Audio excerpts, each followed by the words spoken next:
Halo teman-teman, selamat pagi, selamat datang kembali di channel Peternak Muda Pati.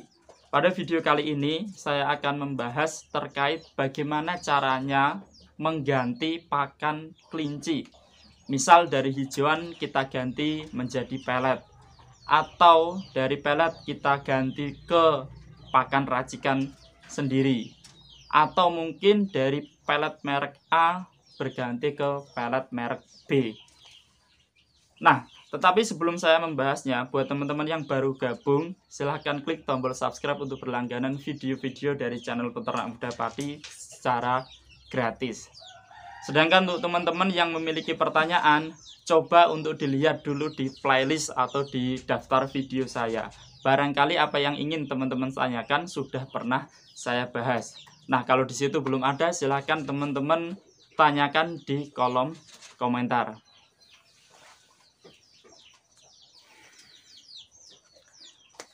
Oke, sekarang kita kembali ke topik bahasan, yaitu tentang cara mengganti pakan kelinci. Nah, umumnya ada dua cara yang bisa kita gunakan dalam rangka mengganti pakan kelinci kita. Yang pertama yaitu dengan mencampurkan pakan lama dan pakan baru. Nah, tetapi di sini memiliki kelemahan, yaitu ketika pakannya itu memiliki karakter yang berbeda dan memiliki tekstur yang berbeda, maka susah untuk kita aplikasikan. Contohnya, kita mengganti dari yang semula hijauan, kita ganti menjadi pelet. Kedua jenis pakan ini memiliki karakter yang berbeda, sehingga kita tidak bisa mencampurkan antara hijauan dan pelet, ya. Tetapi untuk pakan-pakan jenis lain, contoh racikan yang bersifat kering, nah itu bisa kita campurkan ya dengan pelet. Misal kita akan mengganti dengan pelet, atau yang awalnya dari pelet kita ganti ke racikan yang model kering, ya itu kita bisa mencampurnya. Dalam mencampurnya ini ada beberapa tahapan ya. Yang pertama, kita harus posisi awal-awal itu kita perbanyak yang pakan lama, sementara pakan yang baru itu kita sedikit saja. Kemudian selanjutnya bertahap, yang pakan lama itu kita kurangi, kemudian yang pakan baru itu kita tambah. Dan seterusnya seperti itu sampai benar-benar dia mau makan pakan yang jenis baru. Ya, itu. Nah, ini juga sering saya terapkan ketika membeli kelinci baru, tetapi kebiasaan pakannya itu berbeda.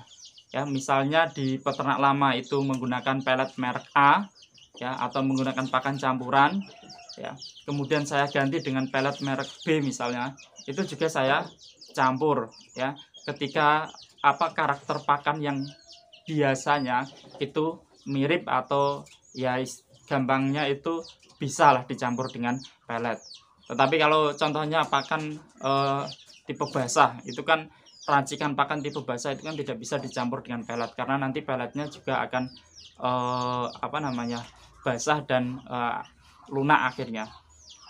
Tapi sebenarnya itu secara bertahap bisa, cuma agak ribet saja prosesnya, lebih lama prosesnya ya. Tuh, jadi kita campurkan perlahan-lahan ya, yang awalnya pakan baru sedikit, kemudian pakan lama banyak, kemudian seterusnya ya. Memang ini butuh waktu, dan masing-masing kelinci itu berbeda-beda. Ada yang cepat penyesuaiannya, ada yang lambat ya. Itu biasa, jadi bukan problem yang serius. Memang karakter kelinci itu beda-beda.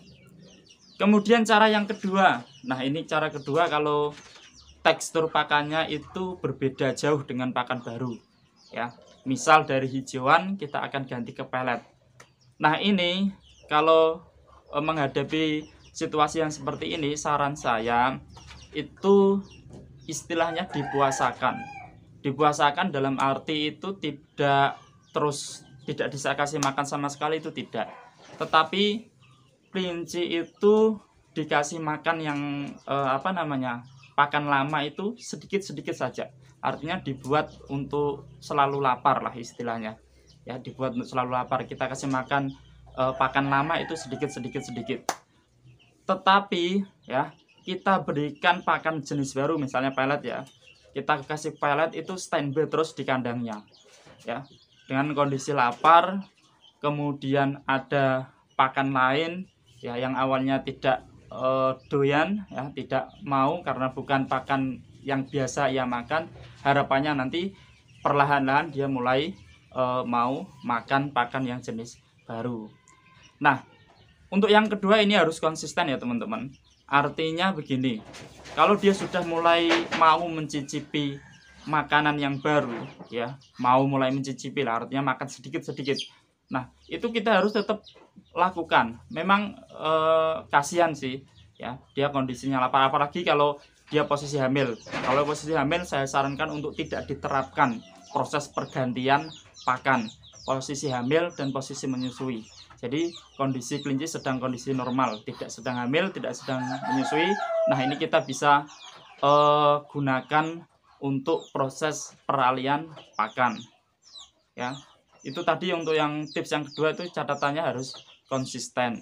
Jadi kita jangan sampai nanti baru mulai mau mencicipi terus kita kasih hijauan yang banyak, nanti biasanya dia tidak mau lagi ya. Kemudian kalau sudah mau makan yang baru, mau makan pelet misalnya, kemudian untuk sementara waktu hijauannya kita tinggalkan ya. Artinya kita tidak kasih hijauan untuk beberapa waktu ya. Jadi misalnya 1 minggu atau 2 minggu kita tidak kasih hijauan kalau sudah mau makan pakan yang baru.